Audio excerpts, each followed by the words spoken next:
बहुत शुक्रिया। श्री अटल टुडू जी को भेंट पेश करें।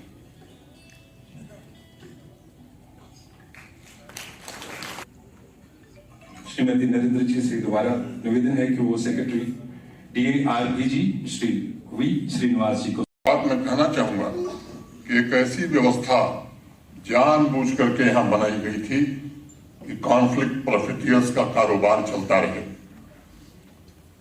ई गवर्नेंस लागू होने के बाद यह व्यवस्था बदली है, भ्रष्टाचार के तंत्र पर भी शिकंजा कसा है और इसलिए आजकल कुछ लोगों को बड़ी तकलीफ हो रही है, वो बहुत दर्द में है। मैं उनकी पीड़ा समझता हूं, लेकिन मुझे उनसे कोई सहानुभूति नहीं है।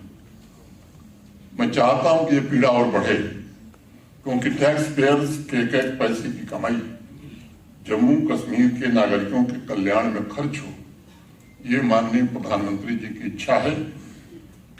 यहां एक समय में पनपे और पोषित हुए भ्रष्टाचारी तंत्र कैसे बदला जाए, ये जम्मू कश्मीर प्रशासन का मैं समझता हूं कि सबसे बड़ा लक्ष्य है।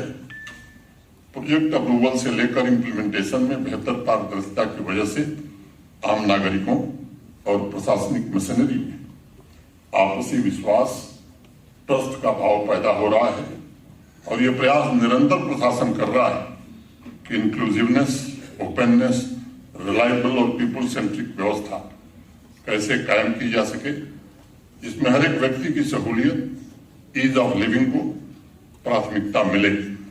मेरे लिए व्यक्तिगत प्रसन्नता की यह बात है कि जम्मू कश्मीर का प्रत्येक नागरिक अपने सपनों और आकांक्षाओं को जीने की कोशिश कर रहा है और मैं मानता हूं कि प्रशासन के हमारे सभी साथियों की ये सबसे बड़ी उपलब्धि है। मैं पुनः एक बार जेके समाधान पोर्टल एवं समाधान ऐप ये है कि अब उन्हें भी मॉनिटर किया जा सकेगा जो सिस्टम की मॉनिटरिंग के लिए जिम्मेदार है। इस दृष्टिकोण से देखा जाए तो जेके समाधान नागरिकों को एम्पावर करेगा, एडवांस मॉनिटरिंग तथा एनालिटिकल कैपेबिलिटी के द्वारा गवर्नेंस में काफी सुधार लाए। संबंधित नीतिगत निर्णय लेने में बिना किसी भेदभाव के समाज के हर एक वर्ग की आवाज सुनी जा सकेगी। गांव देहात में कहावत कही जाती है कि रात भर बारिश हो रही हो, लेकिन अगर बाल्टी उल्टी पड़ी हो तो एक बूंद जल भी उसमें संचय नहीं होता है। उस बाल्टी के लिए बारिश का कोई अर्थ नहीं होगा। गवर्नेंस में भी आम जनता की आवाज वही बारिश की बूंदें हैं। अगर डिपार्टमेंट नागरिकों की आवाज का संचय नहीं करता है तो वह सुशासन के लक्ष्य से चूक जाता है। और इसलिए मैं बार बार कहता भी हूं और मानता भी हूं कि गवर्नेंस में जनता की आवाज सुनना सबसे महत्वपूर्ण एस्पेक्ट है और प्रशासनिक अधिकारियों के लिए मैं समझता हूं यह सबसे महत्वपूर्ण स्किल भी है।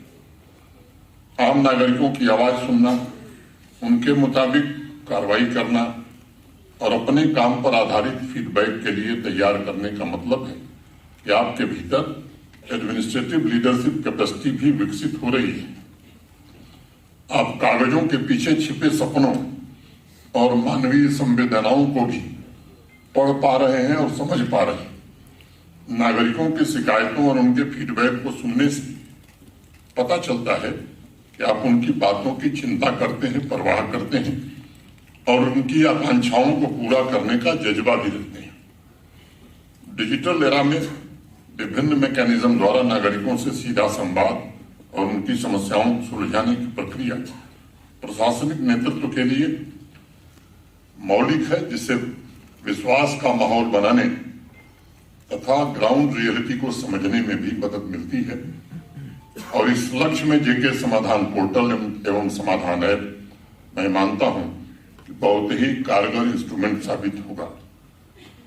साथियों, हमारे देश के संविधान में अनुच्छेद 30 में मुख्य रूप से 3 लक्ष्यों पर प्रमुखता से प्रकाश हमारे संविधान निर्माताओं ने डाला था।